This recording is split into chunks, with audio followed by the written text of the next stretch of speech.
അപ്പോൾ ചേട്ടന് പ്രേക്ഷകരോട് എന്താ പറയുക? പ്രേക്ഷകരോട് സിനിമ തിയേറ്ററിൽ പോയിട്ട് കാണാം. എൻ്റെ ആദ്യ പടമാണ്.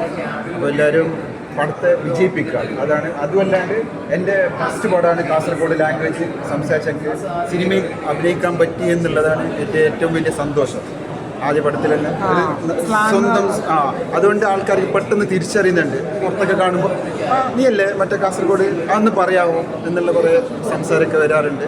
സന്തോഷമാണ്. എല്ലാവരും തിയേറ്ററിൽ പോയിട്ട് പടം കാണുക, അഭിപ്രായം പറയുക. ഫസ്റ്റ് പടമാണ്, നിങ്ങളെ സപ്പോർട്ടാണ്, നിങ്ങളുടെ സ്നേഹമാണ് ഏറ്റവും വലിയ. സൂപ്പറാണ്. അപ്പോൾ എനിക്ക് അടുത്തായിട്ട് ചോദിക്കാനുള്ളത്, ഈ ഒരു സിനിമയിൽ പുതുമുഖങ്ങളെ വെച്ച് കണ്ടിന്യൂസ് ആയിട്ട് ഉള്ളൊരു സിനിമയാണ്. അങ്ങനെ വലിയ സ്റ്റാർ കാസ്റ്റ് ഒന്നും ഇല്ലാതെ തന്നെ സിനിമയാണ്. അപ്പോൾ അതിനെപ്പറ്റി എന്താണ് ചേട്ടന് പറയാനുള്ളത്? ഈ പടത്തിൽ എന്ന് വെച്ചാൽ എല്ലാ ജില്ലയിൽ നിന്ന് ആൾക്കാരുണ്ട്. അതിൻ്റെ ഒരു പ്രത്യേകത എന്ന് വെച്ചാൽ അതാണ് ഏറ്റവും വലിയ ഡയറക്ടറിൻ്റെ വലിയൊരു ക്വാളിറ്റിയാണ്. എല്ലാ നാട്ടിൽ നിന്നും എല്ലാം പുതുമുഖങ്ങളാണ്. അതാണ് എല്ലാവർക്കും അവരുടെ ലാംഗ്വേജ് തന്നെ സംസാരിക്കാൻ പറ്റി. വലിയ സന്തോഷം. പിന്നെ പടം ഇപ്പോൾ അത്യാവശ്യം തിയേറ്ററിലൊക്കെ നല്ല അഭിപ്രായം വരുന്നുണ്ട്. എല്ലാവരും സപ്പോർട്ടുണ്ട്. അപ്പോൾ എല്ലാവരും വീണ്ടും തിയേറ്ററിൽ തന്നെ പോയി കാണാം. എല്ലാ നാട്ടിൽ നിന്ന് ആൾക്കാരുണ്ട്. എല്ലാവർക്കും കാണാൻ പറ്റിയ പടമാണ്.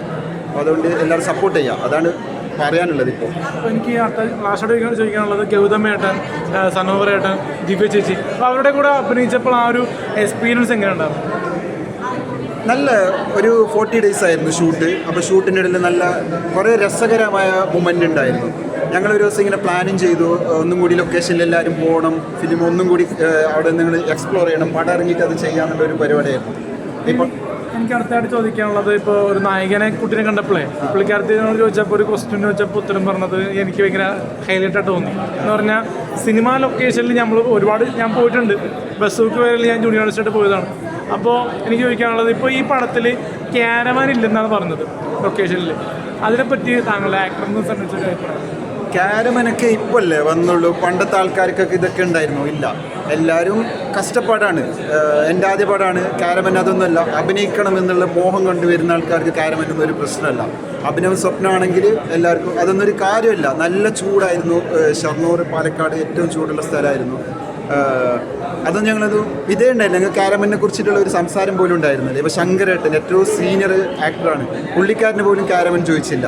അതുപോലെ നമ്മളെ നിസാർ മാമുക്കോയൻ്റെ മകന്, പുള്ളിക്കാരന്, ഇത്ര വലിയ വലിയ ആർട്ടിസ്റ്റിനായിരുന്നു. അവർക്ക് പോലും ഈ ക്യാരമനെ കുറിച്ചിട്ടുള്ള സംസാരം പോലും ഉണ്ടായിരുന്നില്ല. എനിക്ക് ചോദിക്കാൻ, ഒരുപാട് പടങ്ങൾ ഇപ്പോൾ വരുന്നുണ്ട്, ഷൂട്ട് ചെയ്യുന്നുണ്ട്. ആ പുതുമുഖങ്ങളാണെങ്കിലും എന്താ പറയുക, അഭിനയിച്ചുകൊണ്ട് ടാലൻ്റ് ആക്ടർ ആണെങ്കിലും ക്യാരവാൻ ഉണ്ടാവും. ഒരുപാട് സെറ്റുകളിൽ ഒരു 5-6 ക്യാരവാൻ ഉണ്ടാവും. അപ്പോൾ പുതുതായിട്ട് സിനിമ ചെയ്യുന്ന കലാകാരന്മാരോട് ചേട്ടൻ്റെ ഒരു അഭിപ്രായം എന്താണ് ഈ ഒരു സെഗ്മെൻറ്റിൽ? നമ്മളെ സ്വപ്നം അഭിനയമാണെങ്കിൽ ക്യാരമനോ ഇതൊന്നല്ല. നമ്മളെ പെർഫോമൻസ് നമ്മൾ കാഴ്ചവെക്കുക ജനങ്ങളിലേക്ക്, അതാണ് നമ്മൾ ഏറ്റവും വലിയ ഡ്രീം. ആണെങ്കിൽ ആക്ടർമാർ ഇപ്പോൾ പുതിയ വളർന്നു വരുന്നവർക്ക് ഇതൊന്നും ഫെസിലിറ്റി ഒന്നും ഉണ്ടാവില്ല, സ്വാഭാവികമാണ്.